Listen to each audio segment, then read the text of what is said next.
Hi and welcome to Allegro Enterprises. My name is Mayibongwe Gumbo. I am the head of accounting and tax at Allegro Enterprises. Today I am thrilled to hold the Budget Buster mini-series for the 2023-2024 fiscal year. My guest today is Mwendabai Kalaluka. He is the leading business consultant, academic and managing consultant of the practice IABC based here in Johannesburg. Mwendabai, I am happy to see you. Thank you, Mayibongwe. I'm delighted to join you here today for this discussion, and it's a great honor to have received the invitation to come and have this chat with you today. Thank you so much.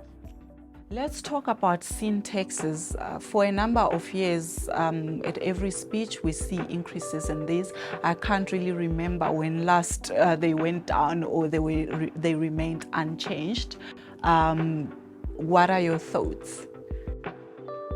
Well, thank you so much for that. So this concept of sin taxes is a very interesting one.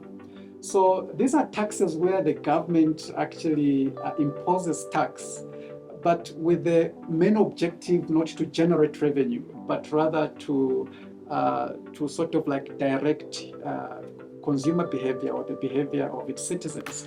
So the objective is more behavioral than actually income generation. However, you are right that almost on every budget speech, on every budget sitting, you'd see that these taxes are always going up. And it is a positive for government on one side in that they actually generate quite a bit of revenue through it, even if the objective was not to generate revenue. However, it becomes questionable. And I mean, we will have to be honest with ourselves to say the intended behavioral impact of sin taxes, which are supposed to force people to be more responsible, to live much healthier lives. The question is whether it's actually been able to achieve that particular objective. Because you would agree that in most cases when these sin taxes go up, the cost of the sin products, they automatically rise. That's true. But the consumers hardly cut down on consumption of the sin products. Rather, what they end up doing is they end up diverting budget from the essentials of life into the sin product. So we've never seen any, from a medical perspective, I think we'll probably maybe be seeking statistics to see if maybe there's been a positive impact in terms of the cases of heart conditions that we have, or even on the alcohol front to say maybe because of this sin taxes, have we actually seen the reduction in alcohol consumption? I personally doubt that very much. That's true. I don't see any behavioral changes from, these increases, and I mean cases of diabetes and heart disease and strokes are still, quite a concern for the government. Definitely.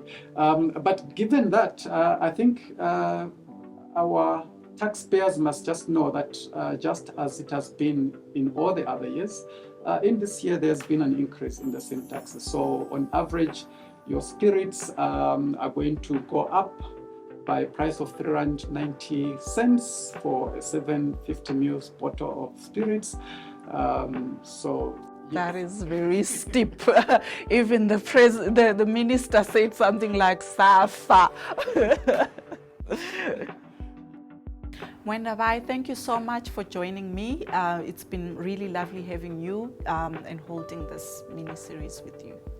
The pleasure was really mine, and thank you for inviting me again. Thank you so much for joining us. Catch us again on the next Budget Buster mini-series.